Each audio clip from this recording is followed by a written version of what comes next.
Welcome to Go Beyond Busy, the podcast for small business owners who are ready to slow down, breathe, and bring calm clarity to the way they work and grow their business.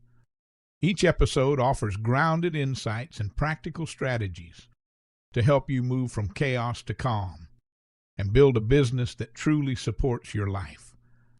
Here's your host, Christina Bella. Welcome to Go Beyond Busy, the show for business owners who want to fall in love with their business all over again. I'm Christine Abella, a business consultant and tech strategist.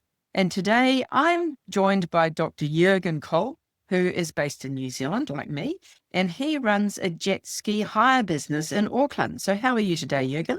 Oh, splendid. Splendid, wonderful. So how long have you been running the jet ski hire business for? Just about 1.5 years. So I'm going into the second season. I bought this business. I swore myself never to buy a business, but actually there are some benefits to doing that. I'm looking forward to hearing that story. So what's something that you've learned about running a business that you'd wished you'd known earlier? Oh dear, where do I start?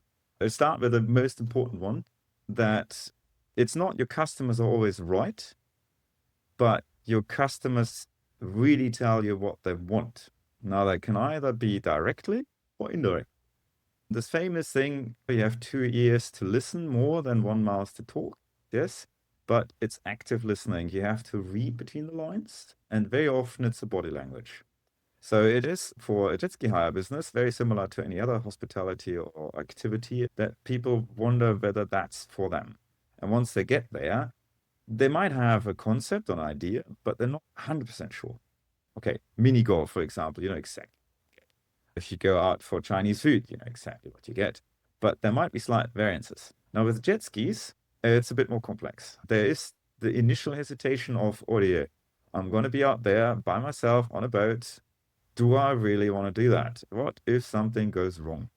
So this intrinsic fear of trying something new and not being 100% sure about it, that's one key element where people hesitate. So that's the initial hesitation to book. But even when they're booked and decided, yeah, I'm going to push myself and go out the comfort zone and try something new and exciting because it obviously looks fun, then they are still a little bit hesitant once they get to the beach. I had several people say, can I just cancel? And they were like, well, you want to do that? You're here now. Don't you want to give it a go? And if you don't like it, come back and fine, I'll give you your money back. So you have to ease people in. Even when people have previous boat experience, a lot of New Zealanders do have boats, traditionally more than these days, obviously. So they might have grown up, mom and dad having a boat, but they don't have a boat. But now they have kids. And it's, do I risk going on a jet ski? And that's exactly it. If you want to go on a boat, and if you want to be safe about it, yeah, you want to go with a commercial operator. That's exactly the point. So the safety feature on this is quite all-encompassing, really. It's that you get a safety briefing. A lot of people comment on that because they didn't expect it to be that intense or that long. But yeah, safety is absolute priority. And then you explain what not to do, in particular with jet skis. They are powerful boats and they move like a motorbike very quickly. That's the whole fun. That's the whole point. But they're extremely easy to actually commandeer. So once you sit on a boat, you're officially in maritime law. And it's quite hilarious, actually, the master of the vessel. Yes, it's an 11-foot little tinny, but it moves a bit faster. You're responsible for your own action, for the boat and your passengers and cargo. I don't know, the bottle of beer that you're not supposed to drink. Yeah, probably the most precious cargo is your mobile phone. A lot of people have come. I've got pouches where people can put their phones in. They swim and they're watertight, but yeah, it's not quite the same. So the reaction time on the touchpad isn't the same. Or people have wet fingers and that doesn't quite work. I explained that, but never mind. Then they take it out and then they drive and they lose their telephone. Yeah, that's your cargo. Just mind. I did tell people a lot about how unexpected waves can creep in, and just this little roll movement just might be, oh, hesitation, short moment of panic, and you actually just grab by instinct something to hold on, which is your handlebar, your steering bar. And then, yeah, your telephone falls down, if you're lucky, at the footwell. If not, it goes plop. Back to the importance of safety, taking away the hesitation or the fear. If you can't swim, for example, we're in New Zealand. So traditionally, everyone here grows up with the water, but we do have Auckland City, and there's a lot of urbanization, so people don't necessarily do that anymore. There's also different ethnic groups now that are not so keen on water activities. It's quite interesting to see, but it's just the way the cultural background is different. And there's nothing wrong with that. And I found it extremely positive to see that when they rent jet ski, that they actually want to give it a go. We're here, everyone else does it, we'll join in. We don't traditionally do it. Mom and dad never had a boat. They didn't live by the water, but we do. So let's give it a crack. And some of them, there's even a language barrier. So you need to speak very slowly. And then sometimes even the kids help mom and dad to actually understand, which makes the safety brief longer. But once you know that they understood, that's the on, that's the off button. That's basically all it is. And this is forward, and that's it. It's quite simple. So you can even do it without language, really. So once they understood that, once you explain the rules, that's a more complicated part, which takes a bit longer. But they are all GPS tracked, so my boats can't actually break the rule as such. But you can, as master of the vessel, basically overrule the machine, which is a safety feature if the machine makes a mistake, so to say. They're GPS tracked. That is a small device inside which has throttle control. So what the GPS tracker does is help you not break the rule. And the number one rule is 200 meters from the coastline anywhere in New Zealand, it's supposed to be 5 knots. So nice and slow. It's about 8 kilometers an hour or something, a faster walk. And in order to make that possible for people to judge, because 200 meters is actually a pretty long distance, it's tracked. So it's basically like with the Google map.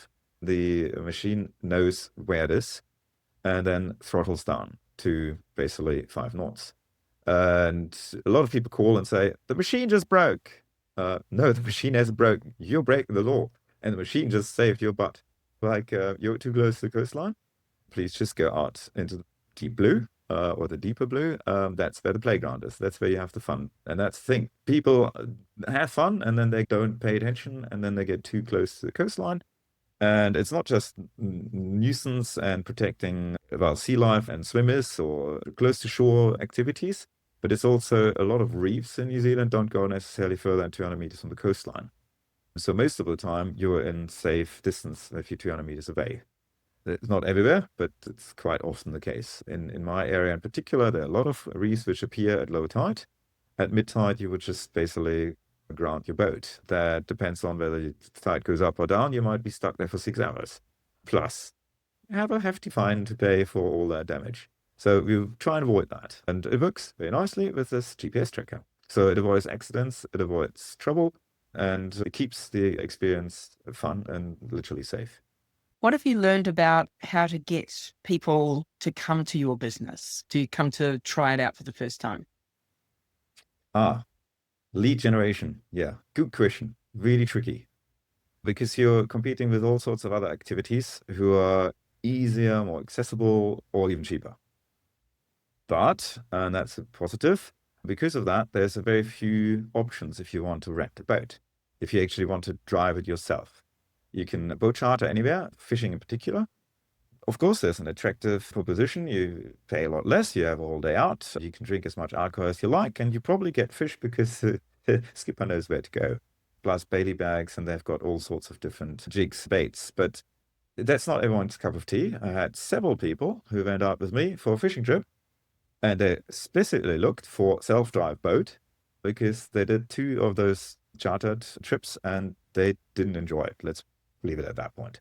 Yeah, it's price, of course, but it's also what you get. So if you just want to do that once, most people don't go on a charter boat every weekend, you do want to make that experience count. So it's a very intentional search. Jet ski hire isn't, I'll think I'll do this and give it a go. No, not at all.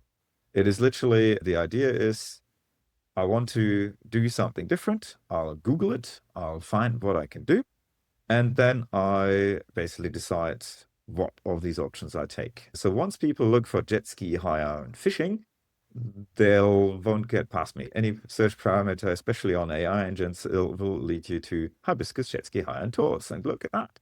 They do jet ski fishing with 2 different jet skis, and they've got fish finders and boxes and the whole rig. All you have to do is book it and show up. Done. And that whole package is very attractive proposition. So the lead generation for fishing, for example, was to put myself out there as the option in the northern part of Auckland, or actually Auckland as such, because the other operators aren't officially allowed to let you go fishing. You need a license for that, not for the fishing, but for operating a jet ski hire with the fishing option as an add-on. Pretty complicated thing, red tape. Wellington takes it serious when it comes to safety.